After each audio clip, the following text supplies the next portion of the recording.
Lynn, are you ready for us to go online? You are, thank you. Excellent. Can I invite our ambassador, Hastings Ambassador, Councillor O'Keefe, to Councillor Baden-Barber is going to start with a karakia. Kia ora. Kia ora. Kia ora tātou. Tēnā tātou tēnei rā, tuai tēnei huinga o te kaunihera. Nau mahara mai ki tēnei whare, hei kōrero, i ngā kaupapa kei mui a tātou tēnei wā. Nō reira tikana kia mihia te wāhi ngaro, tō tātou nei kaihanga, tō tātou nei matu nui te rangi i te karakia. Nō reira, mīnoi tātou. E pātō mātou matu nui te rangi, tēnei mātou te kaunihera o here taunga, kai kaunihera, tō mātou nei kahika, koro matua, inoi atu nei ki a koe tēnei rā, kei te tuku whakawhētai ati rā ki a koe, o manakitanga katoku a tau mai nei ki rungi ki a mātou. Nō reira whakatōkia mai tō wairua, hei arataki a mātou nei kōrero, me o mātou nei whakaro i tēnei rangi. Kia pai ai te noho, te hapori whānui o here taunga, tēnei tā mātou inoi ki a koe i rungi tingoa tapu o i hukaraiti tō mātou kai whakaora. Āmene. Kia ora.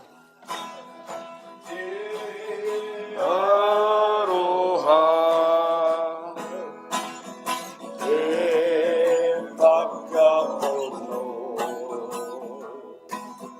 e te rangi mari e tātou tātou e anō e aroha e whakapono e te rangi mari e tātou tātou e.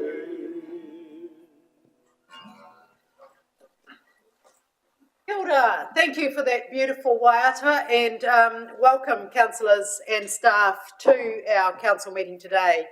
Our council meeting at the end of the month, but we have had numerous council meetings this month. There is so much mahi going on, but it is an important one today as we strike the rates and accept and adopt our annual plan. This has been a very, very large month for us, and we'll work through some of the things that you'll see. But I just want to thank really everybody for the input into the annual plan process and how we have managed to capture our community's voices and concerns.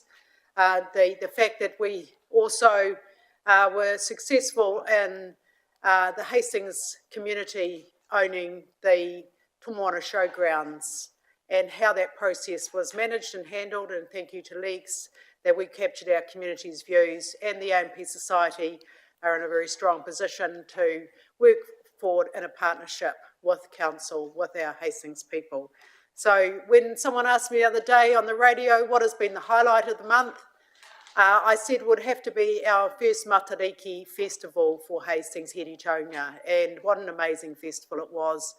I just cannot believe to see how many people came out to celebrate our first public holiday for Aotearoa, and just the significance and the importance to everybody of Matariki. So I hope everyone had the opportunity to get out and enjoy the beginning of our first of many festivals for Matariki. We don't have any apologies today, and it's wonderful to be able to think that for the first time we have got all of our councillors in chamber.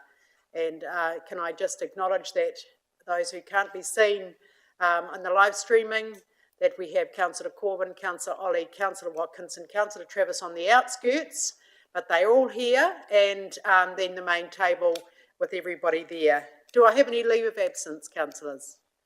Councillor Harvey. Yes, thank you. Leave of absence August 31 through to the 11th of September. Thank you. Councillor Ollie. Yes, Your Worship, 18th through to the 22nd of July. Great, thank you. Councillor Barber. Kia ora, 4th to the 9th of August. Councillor Barber. Thank you. Any others? Councillor Travis. 25th and 26th of July. Thank you.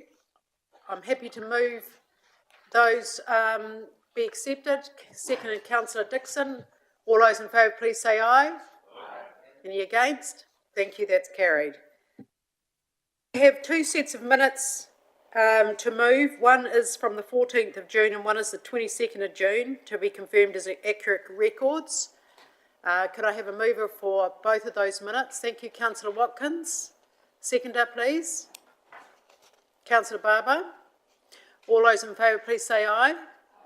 Any against? Thank you, that's carried.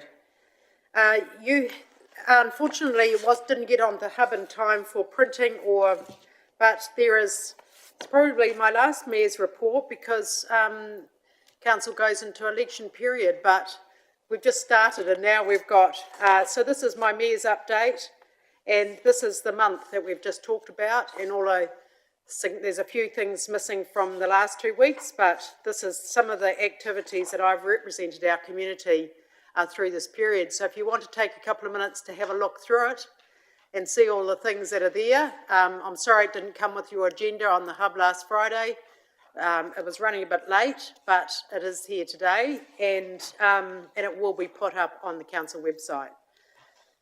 And what it actually reflects is the enormous amount of community contribution that is going on around us. So, you know, while we think that we are very pivotal in making sure stuff goes on in our community, to see the wider community and what they're achieving through all those activities and events is absolutely significant for Here Taonga. So it's an incredibly exciting time as we reflect on all the new and exciting stuff that is going on that we are one part of.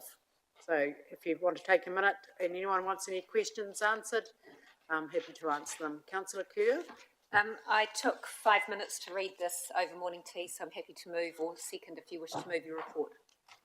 Happy to move my report, and thank you for seconding. Any other questions or comments? No? Thank you. Councillor Redstone. Thank you, Worship. I'd just like to say that the Race Unity speech awards were amazing, and the young people's speeches, I was astounded at the talent that's coming up. So, yeah, that was great to go to. The youth leadership coming through is exceptional, actually. It's very, very exciting. And our youth council, the amazing work that they are contributing with as well. All right, so we have a mover and a second. Councillor Ollie. Yes, Your Worship, I just want to honour and thank you for always being there to speak on behalf of council on our Samoan Independence Day, and also recently with the welcoming of our Prime Minister of Samoa, and also thank the iwi Chair Baden for being there as well. And also really Nigel, thank you for your love and support as well. Thank you. Thank you, Councillor Ollie. I'll put that recommendation. All those in favour, please say aye. Aye. Any against? Thank you, that's carried. Moving on now to the adoption of the 2022-23 Annual Plan and Development Contributions Policy, item number 6. Welcome Lex to come up. Thank you, Lex.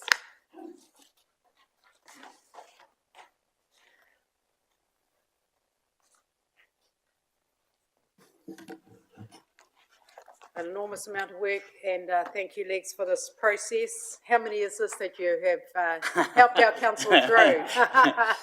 27 odd. Well, thank you for the incredible hard work. I know at the moment is that the challenges are enormous with inflation and cost increases, alongside some of the challenges with interest rates and us trying to manage to strike a rate that is fair and reasonable for everyone.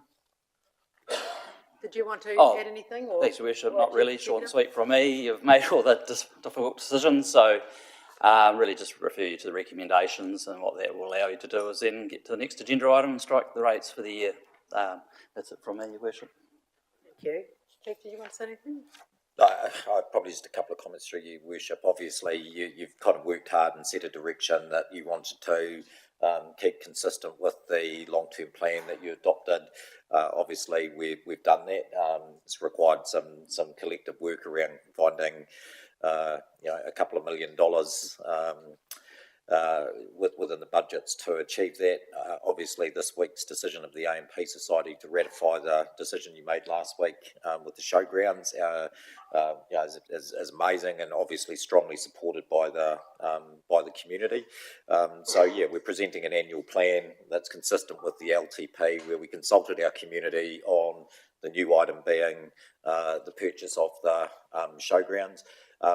But just to note that, we do, everyone, including council, faces probably a challenging time ahead with the inflationary pressures that are flowing through, and it is going to be a challenging year, given that the annual plan hasn't really factored in some of the things that have emerged very late over the last couple of months, but very, very pleased to be at the point where presenting for your adoption the work that's been a pretty significant part of the last 6 months. Thank you. Any questions, councillors? We have a mover for that item, please. Item 6, adoption of the. Thank you, Councillor Nixon. Second, Councillor Watkins. No further comment. I'll put those recommendations. All those in favour, please say aye. Aye. Any against? Thank you. That's carried. Item number 7, which is the resolution to set the rates. Thank you very much, Lex, for your outstanding work. Welcome, Richard. Councillor Kerr. Thank you, Your Worship.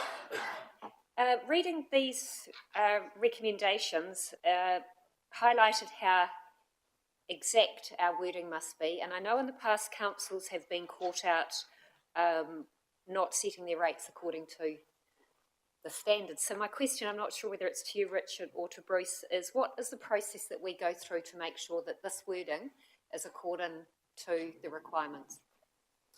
Right-hand side button. So we do, on a regular basis, have our rates resolutions peer reviewed by Simpson Gresson, who are specialists in this field.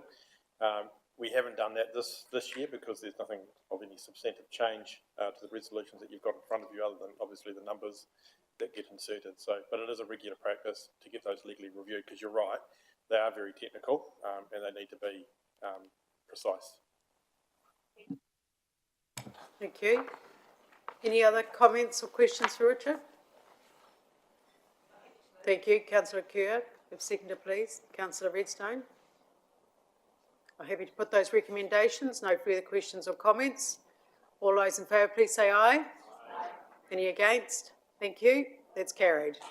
Well done to the team. Huge effort.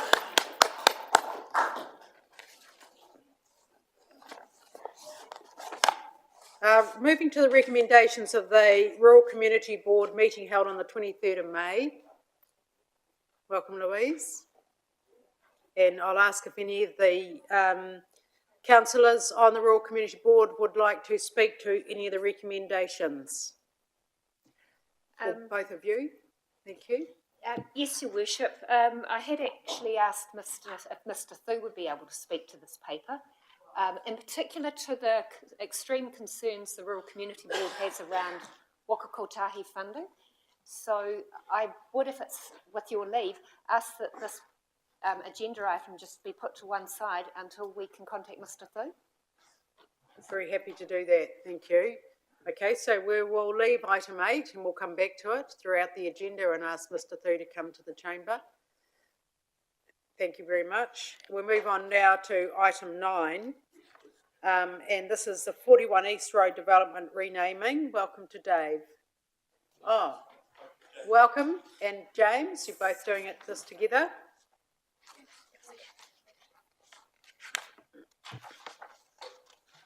Kia ora, Your Worship. Kia ora, Kia ora. councillors.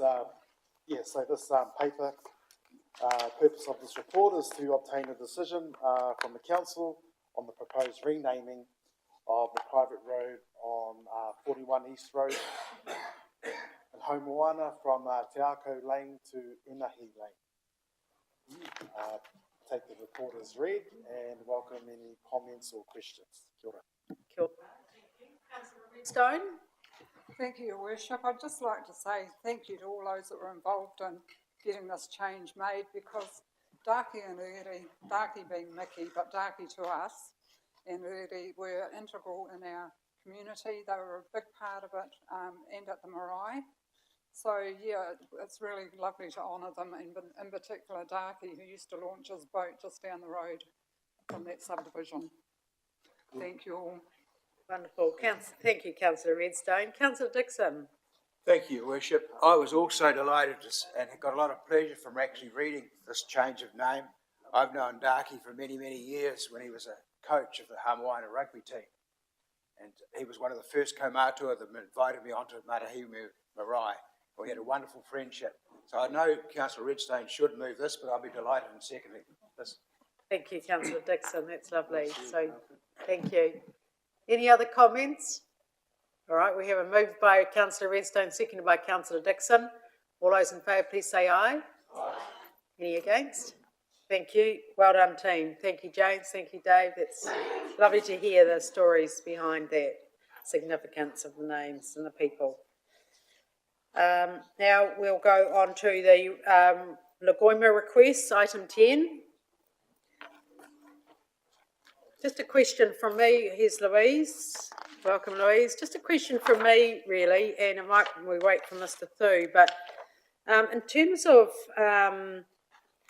Renoff's request, I thought that our partnership and arrangements were that Mr. Renoff was going to be directly provided with information on the subject of Lowe's Pit as we work through this process.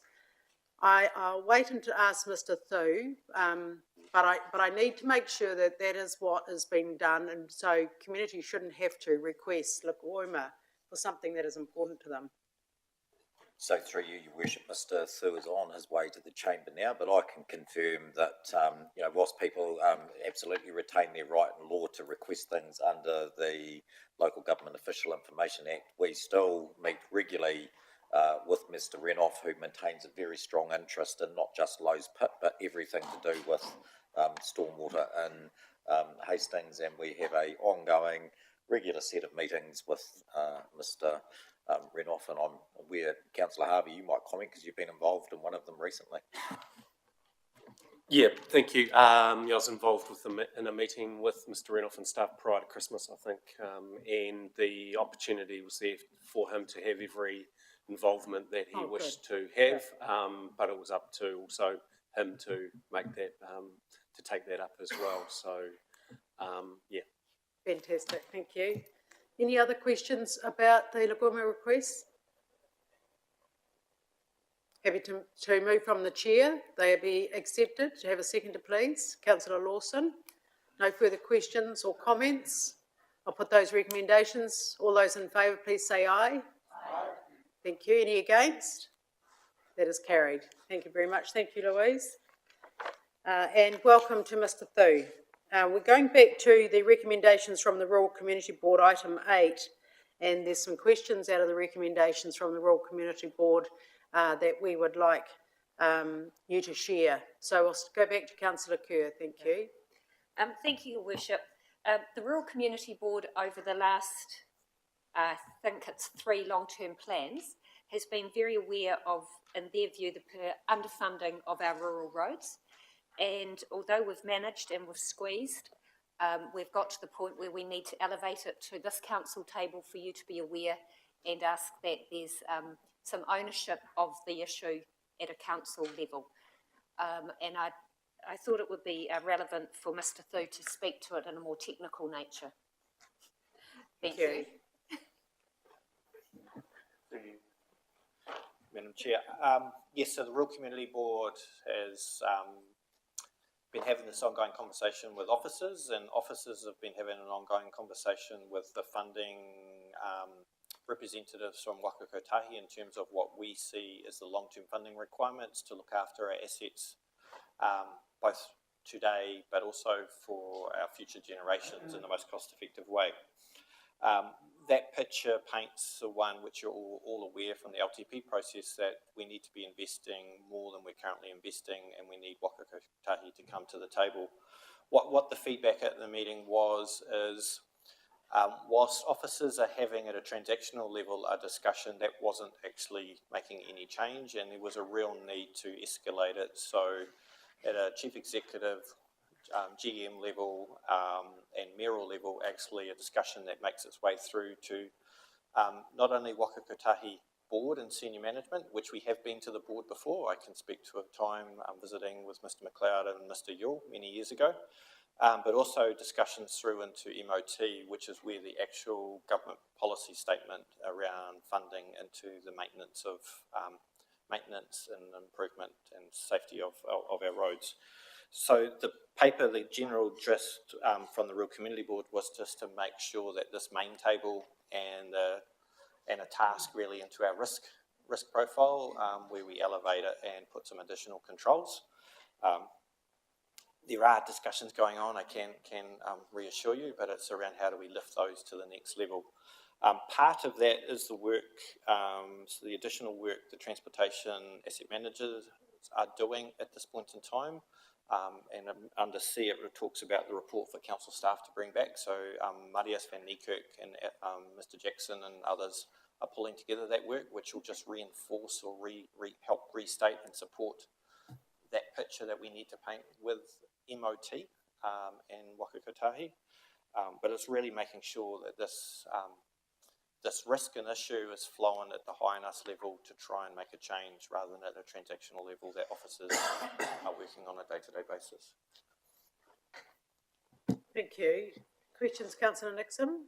Yeah, thank you, Your Worship. The question sort of through you to Deputy Mayor, whether you actually, the Rural Community Board has some finite or concrete suggestions on where this should be going. And before you answer, could I ask Mr Hughes, I mean, all the evidence is that revenues to NZTA must be dropping away quite substantially with higher fuel prices and all the rest of it.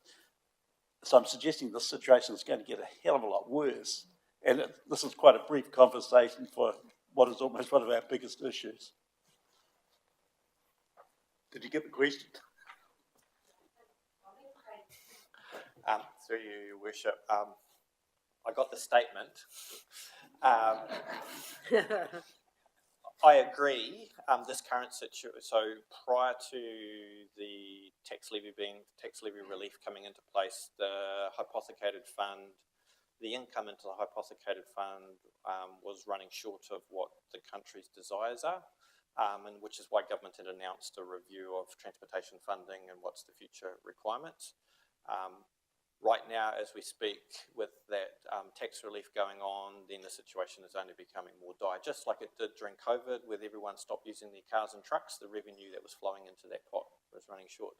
So New Zealand Inc. has a problem. I think we just need to paint our job as a council and officers supporting you as a council is to paint the need and put input into the suggestion of how they fill the need, but ultimately government needs to work out how they bring their share of the funds to the table.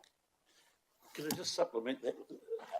What is happening at a more national level? You know, because it can't just be us, it must be every council in the country, particularly those with large rural areas. So is there a uniform, a combined effort taking place? Because we can't do this on our own. So there is a remit going to the local government conference that we have supported from the New Plymouth District Council, and so has Hamilton District Council, and so has Tairāwhiti District Council. So it's the district councils actually that this is impacting and affecting mostly, because we have such a large rural network, and in primary sector is our key economic driver. So it's us making sure that we're lobbying hard for our region to ensure that we are managing our primary produce and being able to access good roading across our network. And so while that's the national level, there's many councils in the same position as us, and it's us all working and lobbying together, really. Chief, did you want to add anything? Just to add that, through you, Your Worship, that this is not new. This is the third NLTP where we haven't received the level of co-share funding that we requested.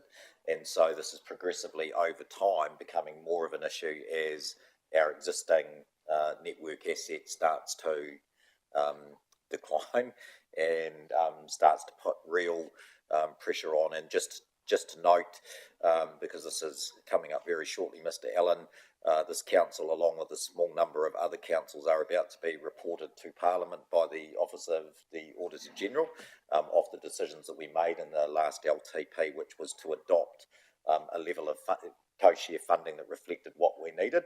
And I think to your point, this becomes really important now that we advocate very hard for our community, because it is reliant on a co-share funding model, and it's progressively getting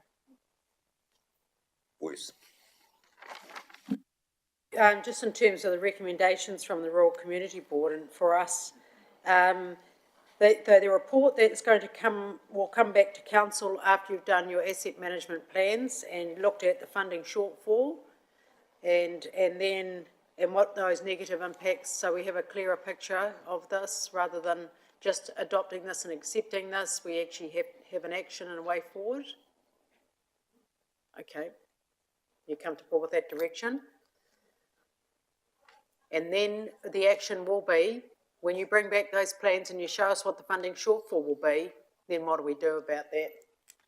Yes, and through you, Your Worship, it's not that complicated, because short of getting more the level of funding we need from our co-share funding partner, the choice becomes to prioritise within the funding window we've got, whether you want to engage with the community about us spending more than our co-share, or how we raise the temperature from advocating what our community needs. And that will be the more detailed work that comes back, but it will be within those broad set of choices. Councillor Sears, did you want to speak to any of those recommendations from the Rural Community Board? No, the forestry. Thank you. Councillor Kerr. I was actually going to finish off on the roading. All that our Rural Community Board is after is looking after what we've got. And that's where we're getting short of funding. And that's where I was actually going to ask Sophie if she wanted to share her story about a particular road. No? Okay. But basically we're patching, you recognise this from State Highways, I think, we're patching the patches, because that's all we're funded to do. We're not actually solving the problem and maintaining what we're after. So that's my comment on the roading. Forestry, Marcus and myself have been very engaged with other local government teams, including Yule Alexander, speaking directly on webinars to the Minister, trying to get him to understand, and I've been impressed. He appears to be listening and understanding the risk that we see around permanent pine tree plantations. In some areas of the country, native may grow underneath, and it may be a sort of a nurse crop.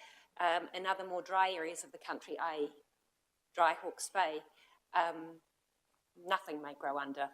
So he's hearing the risks. We're also talking to him about how mana whenua may wish to use this as a cash crop to establish income off their land before it converts to native. So it's been really complex.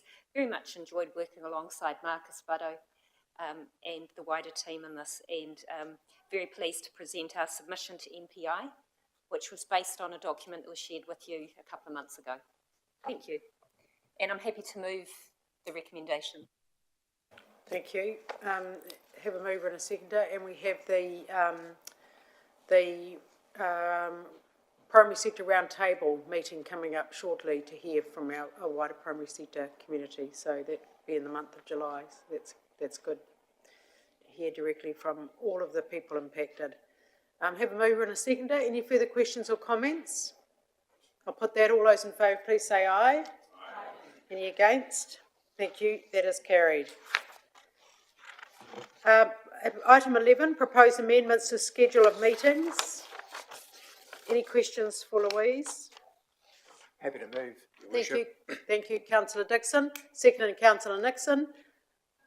Any questions or comments? All those in favour, please say aye. Any against? Thank you. That's carried. Item number 14, happy to move from the chair that we move into public excluded. Before we do so, can we check with our management team as to why items should be put into public excluded?